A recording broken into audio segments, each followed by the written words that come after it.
Have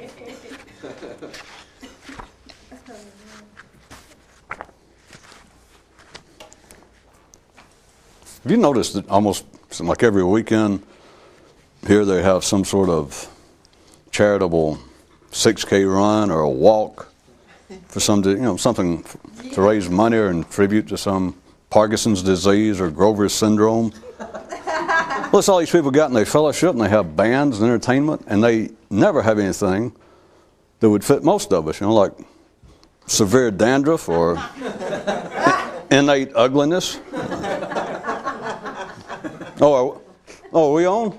Oh, the news. One man believed that he had an illness which kept him from being able to function at his highest potential. After a number of years of strenuous study of the matter, he began to suspect that what was really holding him back was his belief that he had an illness. If you think you have a rash, it's hard as hell not to look at it.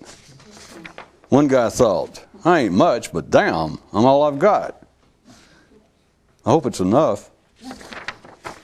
We received the following letter. I do not usually watch your show, but my wife tells me that you recently called cookbooks pornography for the stomach, which leads me to believe that you were once a professional wrestler. Am I correct? Yours, Mr. R.C. Bly, etc. The unstated, unnoticed, but undeniable operational approach of ordinary minds is to criticize man until he becomes comprehensible. And no, I will not play Mr. Smartass and opine as to how many more thousands of years men will pursue such a course before recognizing its, shall we say, rather substantial lack of success. But see, that'd just throw us into the same condemnation hopper with everyone else, wouldn't it? Not necessarily. But it would bring into blunt relief the reality of how the routine mind can hear nothing being of any consequence unless it is in some way critical. Science itself seems based thereon, as does man's technological and social progress in general. But the overall route collective man's march is always taking is not for sure the only one available. There are side streets, shortcuts, and unpaved paths on which an individual may strike out on his own. And when he does, he can then look back at the collective trek and see clearly that it can move only in the manner proper for it, and that thus all criticism of it arising from within its own ranks is ill-founded due to those offering such lacking an objective viewing position. Looking up from his notes into the face of the class, the professor said, all in all, let me say this. Cutting a frog up into smaller and smaller pieces will never afford the same understanding of it as will the study of a live one and a student suddenly interrupted by saying, Honorable instructor, would we be not better served if, instead of dwelling on well-known metaphors concerning pickle reptiles, you spoke to us of the sterility of words dissecting words and cliched thinking attempting analyzation of its predecessor's residue? The professor was caught completely off guard and pleasantly surprised by the remark, but was loath to respond in a truthful manner in that he could presently not afford to lose his job. After concluding that what was seen on commercial television was a fair reflection of the contemporaneous interest in collective mental life of man, one guy then attempted to divide the programming into some general categories and came up with the following. He decided that all the shows were either about sports or politics, which he saw as sports for the mind, or soap operas, which included all so-called news, comedy, and religious programs. He returned to this list over a considerable length of time and would periodically threaten to add to it, or at least slightly enlarge one of its categories, but would always return to a position wherein his original view of it seemed entirely adequate. What do you think? A cosmic tale. There was once a planet filled with boats, but which wanted them to sail faster and more efficiently, so it put imaginary captains at their helms. Now right here I've got to point out to you how translating the language of one world to another one always is imperfect, and specifically in this instance of saying imaginary captains were placed on the ships. Imaginary is not really the word to properly describe the situation. But imaginary is the closest English equivalent, so keep that in mind as you analyze the story. So, to help the boat sail faster and more efficiently, the planet put imaginary captains at the helm of each. But then something surprising happened. And I think I'll leave it with you to ponder just what. Most homes cannot survive without door-to-door salesmen. A few cannot with them.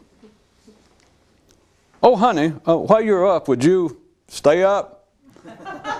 And a man thought, phew, that's a lot to ask of someone, even if they are your honey. And I'm not even at all sure that most people are that lovingly close to their own mind. Huh, would you stay up indeed? And his thoughts agreed. Huh, indeed. Subsequent to his extensive research, one man came to the conclusion that the activities historically related to the attempt to comprehend the nature and purpose of existence is split into two major branches. One limb seems to believe that man at one time had such knowledge and has lost it. And the other branch seems to be claiming that he has never possessed it and should be actively searching for it. One day a guy got Life on the phone and asked, does it matter what I believe specifically? And Life replied, does it matter to you whether you go on living or not? And the guy figured he got the message. While one day, walking the tracks, a man began musing as to whether it was actually of any importance that we know where we're going as long as we continue headed there. One man decided the time had come for him to join the big leagues, but then couldn't decide which should be his farm team, his body, or his mind. Many's the player who's lost their shot at the checkers championship by being unable to make a move. I didn't say they blew it by making a wrong or untimely move, oh no, but by being unable to make a move. But this still being no attempted form of conversion, but rather exertions in objectivity, let's take immediate account of the fact that ordinary minds in response to this would reply that just making any move in a given situation is not necessarily preferable to making none at all, if the move made is not for certain the correct one. Okay, so we've given that predictable view a hearing. And if you're mentally alert enough to perceive its routine purpose, then you should be able to dismiss and see beyond it, and recognize what is intended here regarding being defeated by the game if you are unable to move because of your thinking about moving. One man joined the big leagues partially by realizing what his minor leagues were. Being unable to locate an already extant history of the term, one man came up with his own origins for the word mysticism. He now believes that it arose after the first man who became more conscious attempted to tell others about it. And while they were initially intrigued with the idea of it being possible, they found his descriptions of it far too mundane and pedestrian and decided to jazz it up. And don't be too quick to laugh, for everyone in some fashion relives such a chronicle themselves. A man who wanted to enlarge his residence kept hearing noises in his attic, his interest in which kept him from ever starting work. A boy asked his father if knowing what the problems are will assist one in overcoming them, and the elder asked the lad how it could be otherwise. And the boy replied that indeed it would seem impossible that it not be so, but pointed out that the everyday lives of everyday men seem yet a living denial of the fact, and his father turned his head and spat in the grass. In the ordinary sense of being mentally active, the more that you're inclined to think about life and what you do, the more that thinking seems important and necessary to what you do, regardless of whether it is or not. And now from our literary corner, this item. One man says that with all of his heart, for some reason, he has always dearly hated the proverb having to do with the squeaky wheel getting all the grease. He says it's hard to explain, but that some things are just bigger than we are. Plus, much smaller and less significant. Did he switch the subject back to thinking when we weren't watching? There was once a rich man who was born with two servants. One looked after his physical well-being and the other his mental. We are all born rich men. We all have at least one attendant about whose abilities we have an overblown, erroneous opinion. While no train can run without an engine, it can without a whistle or even an engineer. The viewer writes, listening to you of late makes me confused as to who or what I now hate the most. Doors? Door-to-door salesman? The house in which I was born? Or your show?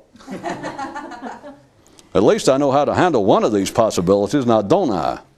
It's known as the off button on my remote. Yeah. Now if I just had one on my mind. Yeah.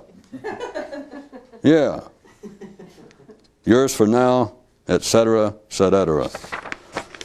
After dying and hoping for the best, a man found himself face to face with life who said, I sure hope you're not expecting what I think you're expecting. Oh no, thought the man. A lad inquired of his dad, if we were actually some sort of fairly routine dumb animal, rather than the intelligent, insightful creature we know man to be, could we be so dumb that we wouldn't realize it? And his father replied, "Bah, moo." Meanwhile, later in his little life, the little lad became acquainted with the term a cheap shot and instantly recognized that his dear papa had never engaged in such. The kid loved a good laugh and a hearty surprise, all due to his own efforts subsequent to the old man's words. The boy would, in fact, often say to the two sides of his brain, it's good that we can have these conversations, while pretending that we're two separate people doing so. And 'tis good, in matter of double fact, that we can have them inasmuch as they are the only kind pertinent and profitable to the son of my father. One man says, sometimes I think that those who really get somewhere with this kind of activity would rather follow a course which they developed that doesn't work as well than to use one that someone else discovered which might work better. He also mentioned that he's glad he has no one to ask about this who might know. And lest anyone get too carried away by this musing, let me point out that the only substantial difference in all efforts to achieve that other state of consciousness is in their descriptions and terminology. All roads lead to roads. It gets harder and harder the further you get away in time to milk any humor from the Greek era. One man offers.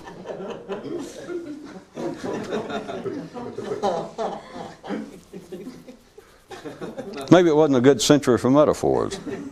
One man offers. Well, look on the upside. At least you're not as stupid as you could be. That is, if you thought you aren't. And his mind muttered, how many times am I going to have to warn you about that stuff? And since we're here again, and since I'm bound to truthfulness so far as is useful, let's elaborate on the last part of that item wherein the man's mind apparently took umbrage at something he had said regarding stupidity. Dig it? If, in some comparable manner, you could insult the body, it'd make you sick. Whereas if you attempt to insult the mind, all it can do is either laugh at the validity of the insult, or else shrug its shoulders in its seeming inability to comprehend what was said about it. And either instance should give cause for you to pause and ponder just what is afoot with the old brain when it comes to it hearing itself talked about. One man swallowed something that didn't agree with him. Then something that didn't agree with him swallowed him. Seemed like the same thing to me. Life, upon realizing that men would keep the race going merely on the physical basis of them finding almost anything that moved attractive, utilized a similar approach regarding the mind's attitude toward thinking. I could explain that in a more straightforward manner, but some people are easily offended. And once upon a time, some thoughts hanging around on a corner said, hey, we may be inexpensive, but we ain't cheap. It is truly impressive the number of ways by which whores can deny their profession. Or look at it this way. If man's mind weren't smarter than he is, where the hell would we be today? Yeah, think about that. Yeah. And do note that you hear no minds disagreeing. To one man, talk was sport. Nothing but sport. Do you understand me? Nothing but sport. On some worlds, if you're extremely mentally active, you kind of end up with two ways to go. Either eventually becoming bland and bored, or you get to be a jaded smartass. But one of the great things about being in this universe is that freedom of travel is not restricted. Unless you are. Local proverb update. I think, therefore I am immobile. I think. A good citizen went and sought the counsel of the great oracle. O mighty wise one, tell me, what else is there to say about man after you have said that he is mistaken? And even the great one was stumped by this one. Thinking of other states of awareness as being things of a mysterious, otherworldly nature is to foolishly believe that jumping ship is possible in a reality that is all ship. No matter how anxious a captive you be, all notions of freedom are quixotic if your attempted escape is from the wrong place. A few find being fanciful ill-appropriate for hogs and line at Hormel's. Making use of that hard-won and extracted from watching our program, one man now says to his mind whenever he can remember it, "So, that's what you think, is it?"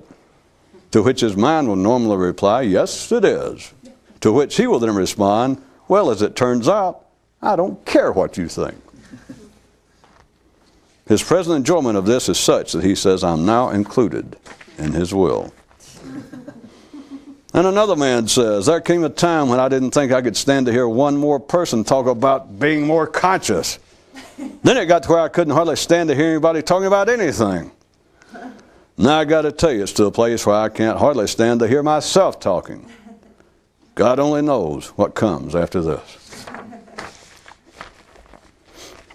Regarding the extremely complex connection between originality and death. You can't be original if you're dying.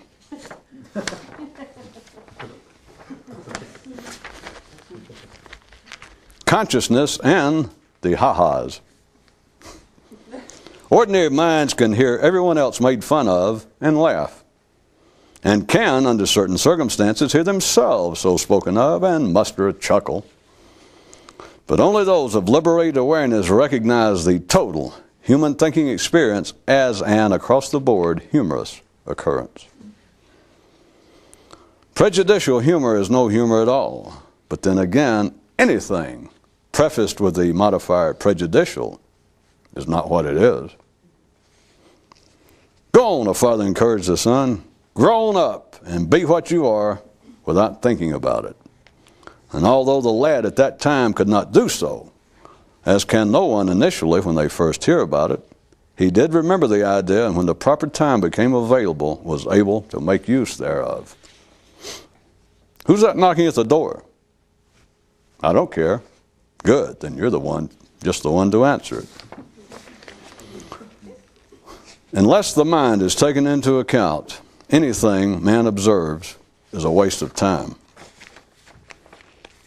After hearing the term, a false sense of oneself, one man began repeating it over and over to himself, trying to fathom its deepest meaning, and came to the conclusion that a false sense of ourself is our thinking. One man says, once I fully realized that talk is nothing but words, I lost all interest.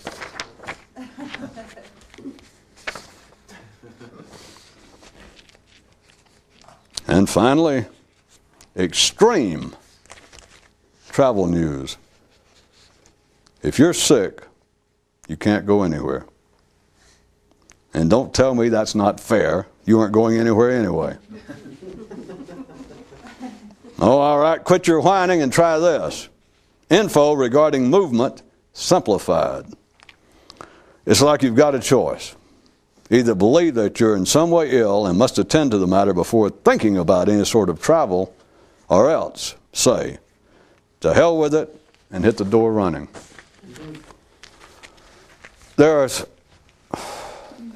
If you allow the thinking that runs through your mind normally to go unchecked, to go unnoticed, strike unchecked, let's start off with that which is even possible. To go unnoted, then there are several consequences of this that form part of ordinary people's impression of themselves, which, I will point out, will not stand objective scrutiny. And even though I could either name 1 or 20 or 36, tonight I will, I'm going to see how many fingers I've, well, we'll just take a chance. However many fingers I've got, that's how many characteristics I'll point out. 4.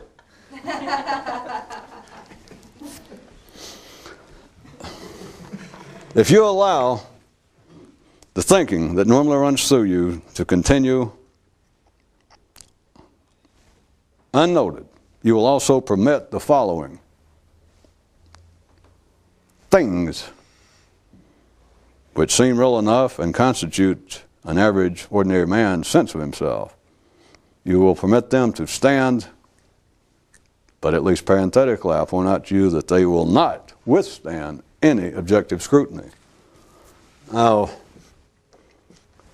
going roughly in numerical order. Well, hey, I'm not a mathematician, so we'll start with that one. As you will take your thinking to be yours individually and uniquely, and you will believe that your thinking can be altered as needed.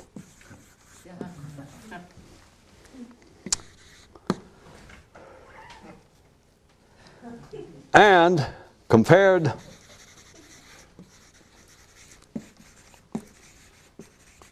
to what you do,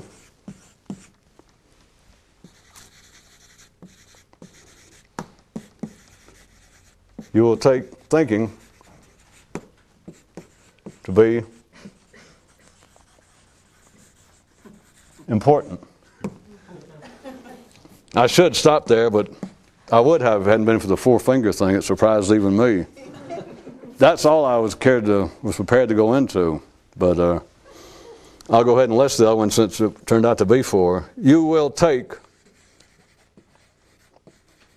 emotions to be a separate entity with a life of their own.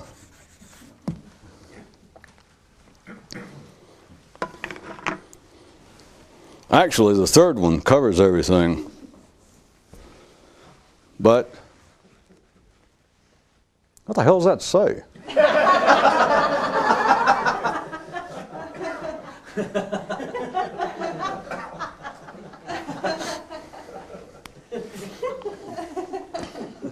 I guess it was apropos to have a moment of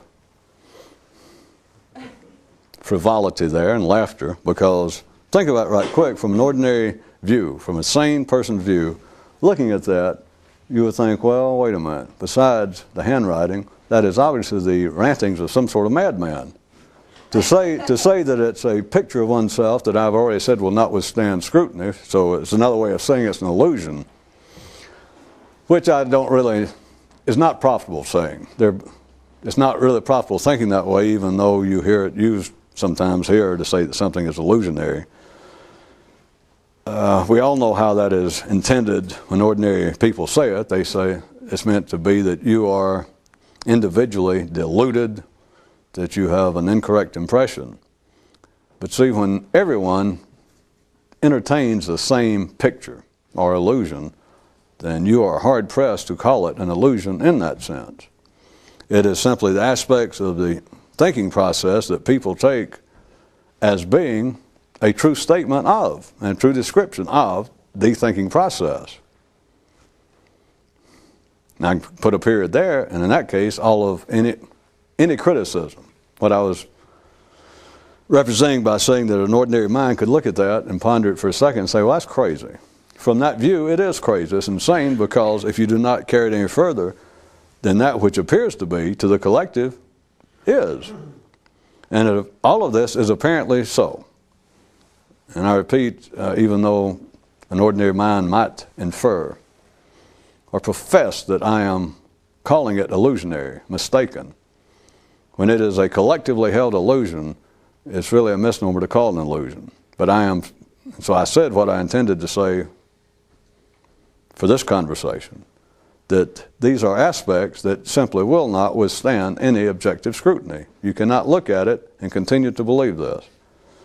That is safe enough, since very few people have the ability to look at it, even fewer still have any interest in looking at it. And even less than that, have any interest in looking at it and can hear someone point it out and go, so that's it.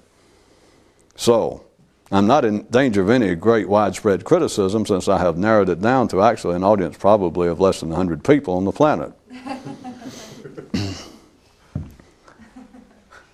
If you allow thinking to continue to run as it runs in you, and it does not matter how it runs in you, and I am addressing and using as a basis for this ordinary sane people by ordinary sane people standards. Whatever ordinary sane people would call ordinary sane thinking, I call it that too. I know when to respect my betters. I bow to the will of the majority. Like you got a choice, by the way, but it sounds good and makes you appear to be insightful, or at least humble.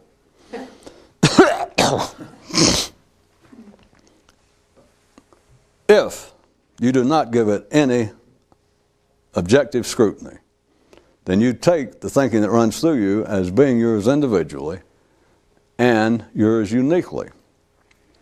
If you do not give it any objective scrutiny, you believe that your thinking, as changes in circumstances would dictate to any intelligent man, you believe that your thinking can change to suit the shift in circumstances. This is at the heart of collective man's consciousness, sane, everyday man's consciousness. All models that man has of life, all pictures, all models that man conceive of as his personality, of his individuality, en masse and individually, are based.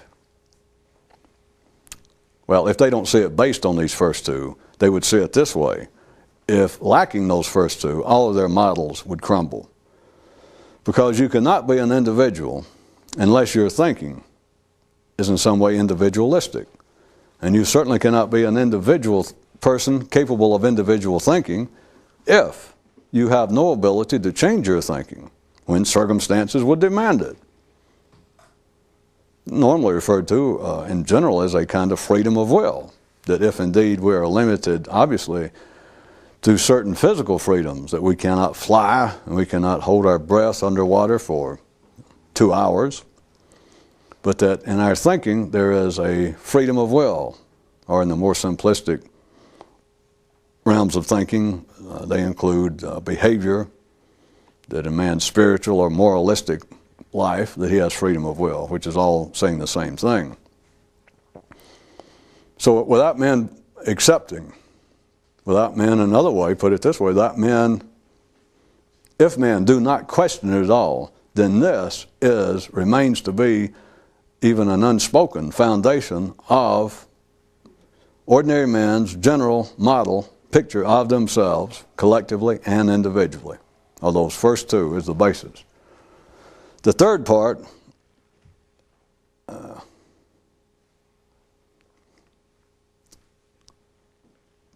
could be more pregnant with possibility, because I know that you probably believe that you've heard the first two. The third part, there was a news item tonight, if I remember correctly, that went something like, I don't know whether it was an A flat or G, but it was something like, no, it wasn't like that. I believe it was an E flat.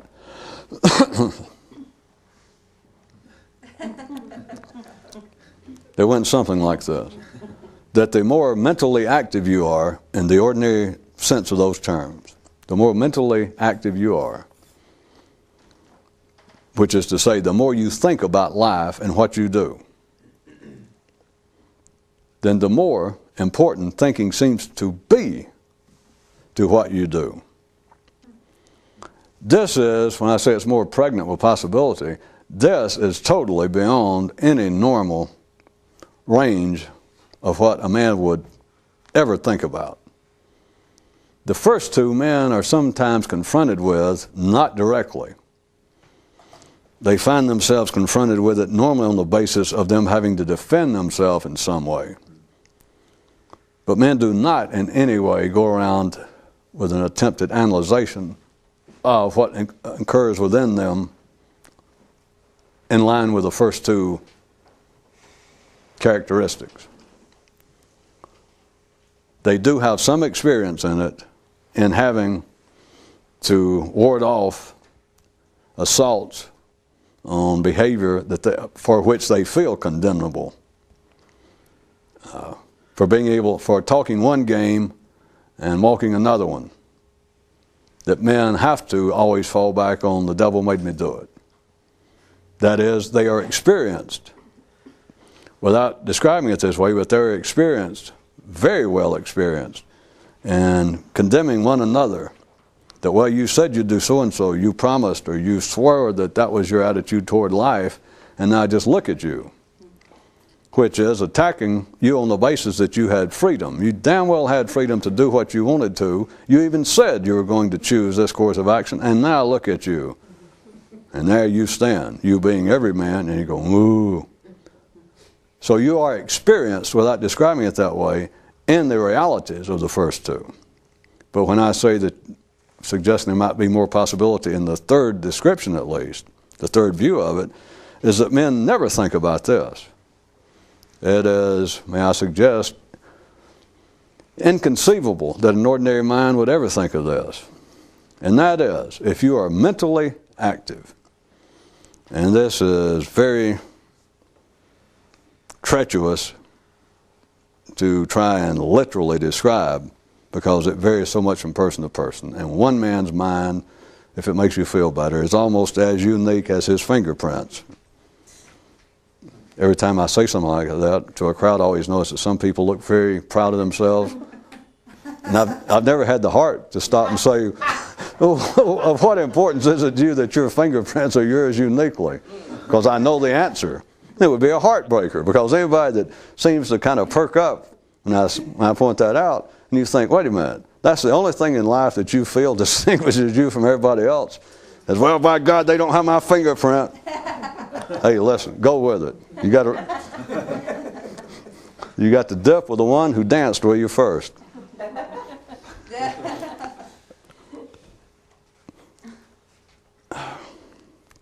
If you are mentally alert and alive, and what I was going to say, it's on this planet now, you would say that everyone, well, if you can talk at any time, no matter what era we're discussing, if you talk, then you're mentally alive. But without any ability to make strict judgments, it's just a waste of time. I assume that everyone can recognize that from one part of this planet to another, from one part of your city to another, from one part of your nervous system to another, there is what I used to describe metaphorically as like the time zones. That although we can say that it's Monday all over North America right now, then it's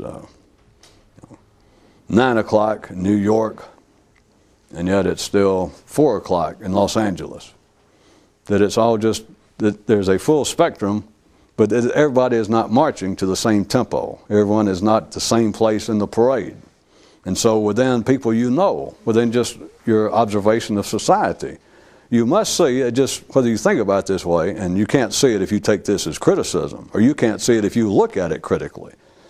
You making some mental assault on somebody else's intelligence will not reveal anything. But it's simply this fact. You can look upon people, and you simply should be able to sense it. There's some people, and this is not either right or wrong, but there are some people who you can just look at, so to speak, and you know that what goes on in their mind, the so-called thinking, has a bigger effect on the way they live than somebody right next to them. I mean, it's not that hard to realize, and it displays itself when you get to extremes in behavior, the latter group being those at the edges of society. The criminal element is just the easiest way to point it out. There are those who seem less civilized, no matter what. They could be living in the midst of a civilized area, in the midst of other civilized people, and yet they are obviously, everyone realizes it, they are less civilized, dangerous, not to be trusted. And I don't mean just on the basis of becoming their accountant and keeping their books. I mean that they are dangerous people. They think less about what they do than other people. And that's easy to see. It's just obvious if you have no moral or any sort of judgment involved. It's just a fact. Now back to the people, or back to my news item and what I'm trying to get to. The more you're mentally active, and that would normally be those who might ever hear such as this. It is at least the middle class of civilized humanity, the middle of the parade. And pushed a little bit, it'd be those toward the front of the parade. That would normally be people whose intellectual life is of more importance to them. Whether they think about it or not, it is simply more active, and they have more faith in it. They rely on it more. They refer to it more than do some other segments of society, some other proportion of humanity. They think more. They think more about life, and this is in no wise a compliment. This is no wise a sign of intelligence. They think more about life, though. Very redundantly, they don't know that. Very unoriginally, they don't know that because of the first two statements. But they do think more about what they do in life. Now, rather than talk about second and third parties, you should all be aware of this. You can think about what you do. And people believe, for instance, that if they are they're repairing a cabinet in their house, they're repairing a washer and a sink, and they're not a professional plumber, but they know more or less how to do it. And they decide the time has come and it's leaking enough, so they set aside a few minutes, they go in the garage and get their tools, or they go down the street and they make sure they got the proper washer and wrench, and they repair this. Kind of thing that's not a real brainstormer. But it's the kind of thing that if you don't normally do it, you would think, well, it takes some expertise, or it takes some ability to think in a rational manner, it takes some ability to follow through in a sequential line of effort, take something apart, put it back together properly after making the needed remedial changes. So you go and you repair the thing, and you put aside and you knew that you had to hurry, let's say, because you had to be somewhere at a certain time. So you know that it took you at least 45 minutes to do it. And if you're interested in such as this, and you're trying to make some continuing observation of your own thinking, own state of consciousness, it is a fact. All you got to do is look, and I don't have to continue preaching. You can go and repair that faucet. Or for those of you of very wide mind, you can go and do brain surgery if you're a trained neurologist. You can do brain surgery or repair a faucet and come out of it, and your awareness was somewhere else. Your awareness was minimal. I'm speaking intellectual awareness. Because of the fact that if you have any idea what this is all about, you know that you were not conscious of you being conscious throughout the procedure. You might not have been conscious of your consciousness for a moment, and yet you performed a death-defying piece of work on somebody's brain, or else you repaired a faucet. There's no, for the point of what we're talking about, it makes no difference.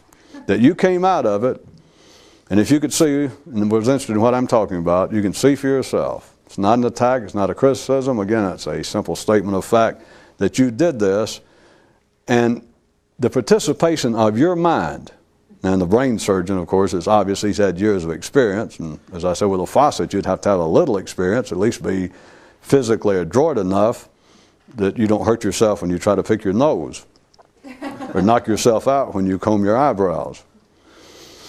In either case, if you could see, if you're into what I'm talking about, you know without any question. Oh, those of you who know anything know this all too well. You know it disturbingly well. You know it ludicrously well. You know it frighteningly well. That yes, I can do such things. And as far as saying I was mentally conscious and aware of what I was doing, God, that's stretching those terms. And that's being charitable. The fact is, you can go and do almost all of your life if you observe. Rather than kid around about it, I just state it, and anybody who's interested, again, it's one of these things, all you've got to do is observe it. It doesn't prove that I'm true, it just proves it's a fact. And it also shows that you would not normally investigate this matter, because for one thing, it will not withstand objective scrutiny, which would put the average intellectual, educated person, may I put it this way, severely off their feed. Yes, I will put it that way. Seeing as how it's not going to matter much to the average person, how I put it. You can see without any effort, momentarily. It takes a lifelong of effort to see it long enough for it to have a lasting impact. But it can be seen that notwithstanding the fact that everything in collective life, everything at the sane collective level of human existence says, points to, seems to support, otherwise, you can look and see that you can live as you now live with almost no mental attention given to what you do. That certainly cannot be proven, and again, I can take the other view, and we all know that you can hear that statement or look at that, but that one statement would be enough to dismiss all this. To say, wait a minute, you're including modern us, modern, intelligent, sophisticated, in the midst of complex civilization people, and you're saying that you operate and you exist quite well with just almost nothing resembling what could be or what you know to be. Instant conscious attention. It's a fact. You can live. Now, you could not live under ordinary conditions. You could not live as a human, as a matter of fact, but it might make it easier to verbally outline. You could not live under modern conditions without being, as they call it, conscious. You simply could not. So we'll give you that. But the idea that people have that what I think, what's going on in my mind continually is important, that is important to what I'm doing in life, how I get by, how I operate, my degree of success, the extent to which I just survive is important, will not withstand any objective scrutiny. That's any such as and none. And the truth of it is with a person constantly. But the more you think that you think personally, the more that you think that you're thinking about what you do, and if you're ordinary, educated, sophisticated, hip with it, urbane, and all that other stuff, then you believe, even without talking to yourself about it. If you're questioned, if the subject is brought up, you certainly respond in a positive manner, which is to say you believe that you constantly are thinking about what you're doing in life. You're constantly thinking about mistakes you've made. You're analyzing your past missteps. You're plotting your future based upon your rational interpretation and analyzation of past experience. That you are constantly being aware and checking, like some sort of homostat, some kind of feedback mechanism on a very complex piece of intellectually based machinery that you're constantly feeding back about, well, if I'm going to fix this washer, if I'm going to cut out this tumor right here at the man's antipodal lobe, I've got to be careful that I am watching, that you have to do a lot by feel. Oh, yes, you do. You have to do all this stuff. You got to turn that wrench. And you think, and the mind, people will tell you that you're constantly engaged in a process of feedback, knowing what kind of torque to put on the man's brain or that washer. How much torque to put on a relationship? How far can I push that girl? How much will she take? How much can I fool that guy? How much can I fool the IRS? It's always how pushy you can be in line when you're wanting to be waited on. Hey, I was here first. Another guy goes, the hell you were, and you think, I guess you got something. Huh? It's a constant process. It's a constant that you're having to take feedback and adjust what you do to change, to meet the changes of circumstance. As we say in neurology, or we used to before they stopped this bullshit. Plumbers can still say that. Neurologists, they go, no, don't say that. It's it's ludicrous, in a sense. Of course, it's eye-opening for those who have an interest in something other than running through the general bland gamut of 60 or 70 years being trapped with this thing that seems to be so alert, so capable of originality and insight. It's like this thing, I can't resist trying to come up with a on-the-spot metaphor. Our mind deserves it. Our mind deserves, if not the best, a continuing onslaught of such metaphors. I was going to say the mind is almost, let's take it from a sexual male view, you all do your own humor. Your mind is it's like this closet that you've never opened, but from inside, the closet tells you that in there, it says that inside the closet is the world's best looking naked woman, and she's a nymphomaniac, and her father owns a liquor store and all that good stuff. And it's in your head, and you accept. I mean, why would it lie to you? I mean, there it is. All you got to do is open the door, and you'd know otherwise, right?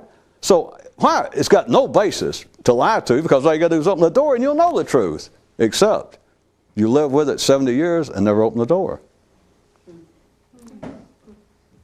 Well, why would my mind lie to me?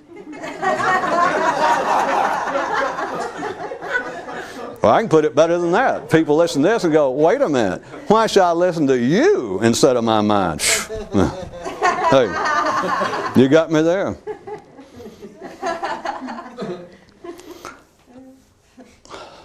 It is, there are two ways to look at it, assuming that I'm giving you a valid description, and many of you already know the validity of it. But if an ordinary person were to take what I'm saying as being a genuine description of fact, and they were to try and take what steps are necessary for them to see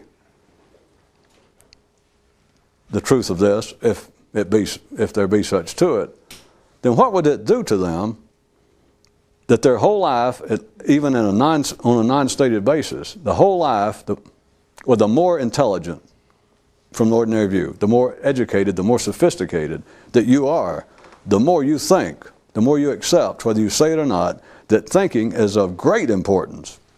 I mean, it is a completely tracking ratio, that the further you get in the line amongst ordinary men, and it normally ties into everything else, socioeconomic, everything. The better dressed, the better educated, the more money, the more successful, just the better they seem to get along in life.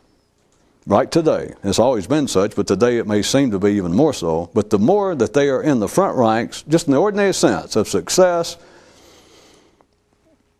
fair, reasonable happiness with life, just everything, then the more they would say, if asked, the more importance that they would say their thinking has on their life.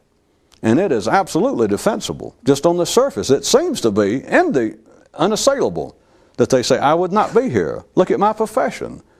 I think for a living. I am an inventor. I am a programmer. I am a college instructor.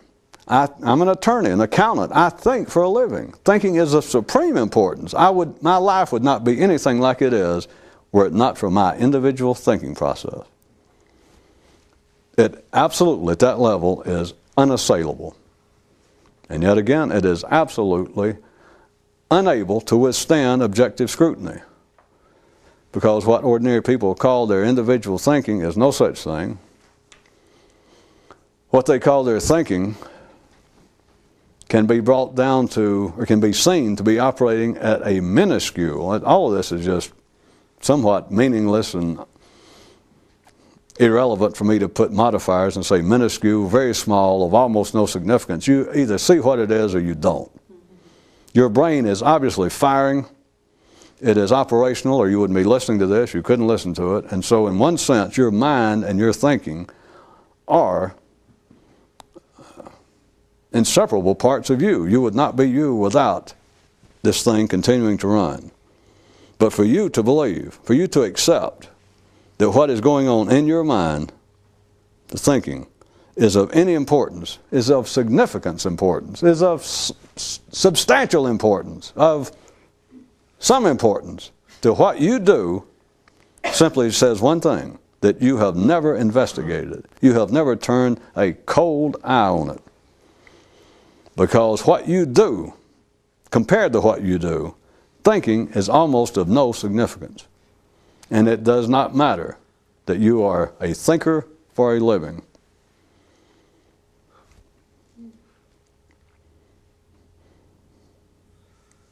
I don't know how much further to carry it on a public tape to make it sound insane, irrational, and Martha Turner and another station, I don't know why we should listen to that crap.